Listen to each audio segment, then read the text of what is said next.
Well, first of all, you're coming off this huge win. I mean, what does that mean to you to be able to defeat Marina down in California when a lot of people didn't think you were going to beat her? I personally, I guess for me, I went in there with the intention to shut the hype down. I knew that I was going to be able to walk into that fight and really take the win solidly, and that was the plan the entire time. So for me, the exposure that's come from it has been well worth it. It's what I needed for my career. Yeah, especially considering now that you're flying with Invicta. I mean, obviously that fight had a lot to do with it, but I mean, what does it mean to you to get signed to Invicta and get that call? I was really happy to actually be coming back because I went pro here back in 2013, and it ended up not going the way that I wanted it to, but I fell in love with the event. Shannon is an amazing person. The girls here are just, the camaraderie that you develop is fantastic. Even here, all the girls, even though they're fighting each other, they're hanging out and doing their thing, and I was just really happy to come back. I feel like I've got to come home after a long journey away. Yeah, and you've changed as a fighter a lot. I mean, obviously you're with a new camp right now. What did it feel like to go into that cage, and beat Marina? I mean, just as from a standpoint of skill and learning from this new gym, how did it feel for you to be able to get back on a kind of the winning track and try to get your career back in order? It was honestly really gratifying because my coach that I have now has been he's really seen that I needed help with my mentality and to just not break apart when I was in the cage, and that's one thing that he touches on mostly, or extensively actually, when we train, not just the physical and the drilling and everything to that degree when it comes to your training, but he also digs into the mentality of it. So I came into this fight with a lot of confidence because I took a fight against Brittany Elkin in Colorado, and that was a fear of mine because I was just coming off of 2 losses, so I needed to kind of put that back into me. And then when this opportunity to fight Marina came around, I jumped on it because I knew the exposure it would gain just simply because of the name that she rides behind her. So I had no doubt in my mind that I was going to win that fight, and I went in with a lot of confidence, a lot of aggression, and just that forward mentality. And in the end, it worked for me very well. Shannon has, over the past couple weeks, signed a lot of featherweights. I mean, she's really kind of developed the division as fast as she could. What do you think about some of the signings that they've made, and basically having a good crop of opponents to face maybe in your reintroduction, I should say, into Invicta? I'm actually very excited and thrilled to hear that because I was noticing a lot of the female fighters that were in my weight class were either going up or down.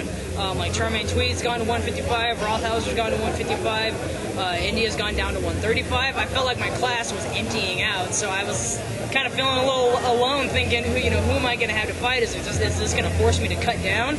It kind of drilled me a little bit, but knowing that she does have other featherweights that she's signed makes me very hopeful, and then I can just kind of progress forward and see where I want my career to go from here. But I want to stay at 145 and have enough opponents to keep that going.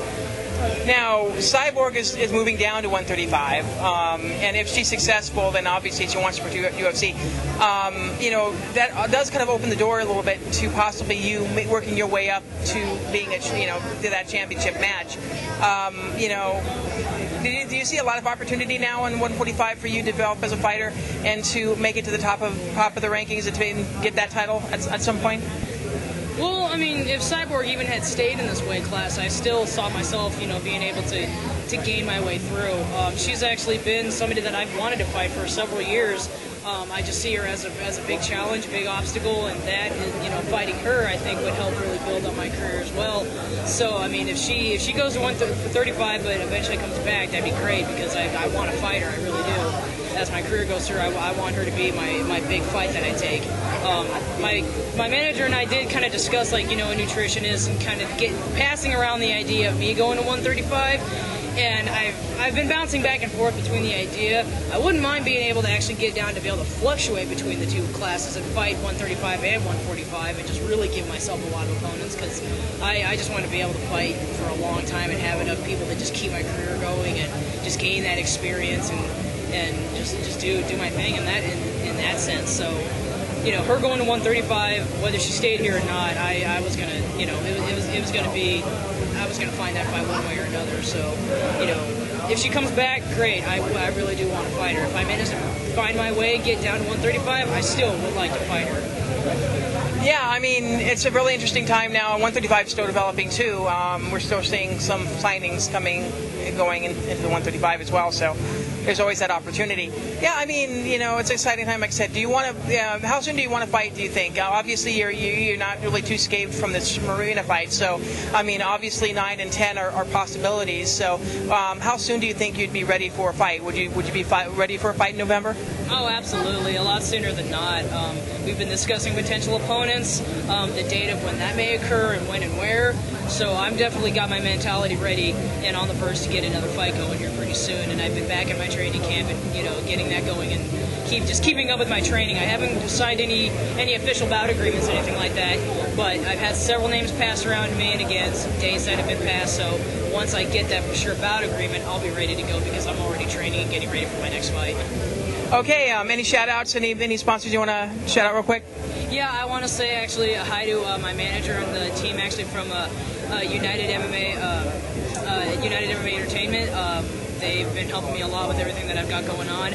Alchemy Water and the donations that they make toward my training.